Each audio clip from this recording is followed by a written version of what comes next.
बहुत समय पहले एक राज्य में एक प्रतापी राजा हुआ करता था। उसके 3 पुत्र थे। अपने पुत्रों को सुयोग्य बनाने के लिए उसकी शिक्षा दीक्षा की सर्वश्रेष्ठ व्यवस्था की और उन्हें हर विद्या में पारंगत बनाया। वह चाहता था कि उसके पुत्र इस लायक बने कि भविष्य में राज्य की बागडोर सुचारू रूप से संभाल सके। अब वह राजा वृद्ध हो चुका था, तो उसने अपने सभी पुत्रों को अपने पास बुलाया। उसने अपने पुत्रों से कहा, पुत्र, हमारे राज्य में नाशपाती का एक भी वृक्ष नहीं है, तो मेरी इच्छा है कि तुम लोग इस वृक्ष की खोज में जाओ और मुझे वापस आकर बताओ कि वो कैसा होता है। किंतु तुम सब अलग अलग और 4 माह के अंतराल में इस खोज में जाओगे और सब साथ में आकर ही मुझे मेरे प्रश्न का उत्तर देना।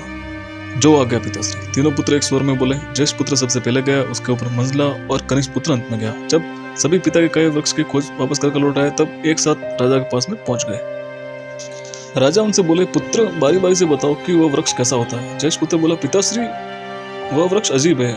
उसमें न तो भी पत्तियां, न ही फल। वह तो एक सूखा वृक्ष है। नहीं, वह वृक्ष तो हरा भरा वृक्ष है। कदाचित उस पर फल नहीं लगते, लेकिन ये एक बहुत बड़ी कमी है उस वृक्ष में, मंझला पुत्र बोला।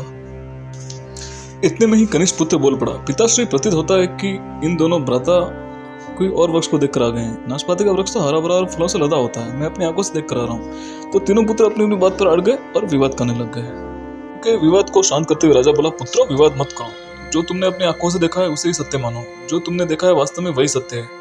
तुम तीनों नाशपाती का ही वृक्ष देख कर आए हो, और जो वर्णन तुम कर रहे हो वो उसी वृक्ष का है। तुम्हारे वर्णन में अंतर इसलिए है क्योंकि तुमने वह वृक्ष अलग अलग मौसम में देखा है। राजा की बात सुनकर तीनों पुत्र एक दूसरे का चेहरा देखने लगे। राजा आगे कहने लगा, पुत्रों, मैंने जानबूझकर तुम तीनों को अलग अलग मौसम में भेजा था। ऐसा मैंने तुम्हें जीवन की गहरी सीख देने के लिए किया था। अब मैं तुम्हें जो कहने जा रहा हूँ उसे ध्यान से सुनो और सदा स्मरण रखो।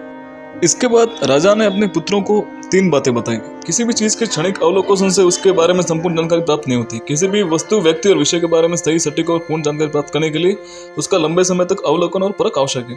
इसलिए किसी भी चीज के बारे में तत्काल राय मत बनाओ। मौसम सदा एक सा नहीं रहता। मौसम का प्रभाव जैसे नाशपाती के वृक्ष पर पड़ा था और वह कभी सूखा कभी हरा दिखाई पड़ा, उसी प्रकार जीवन के उतार चढ़ाव के कारण मनुष्य के जीवन में सुख दुख, सफलता असफलता का दौर आता है। ऐसे दौर में हिम्मत मत हारो, धैर्य से उसका सामना करो।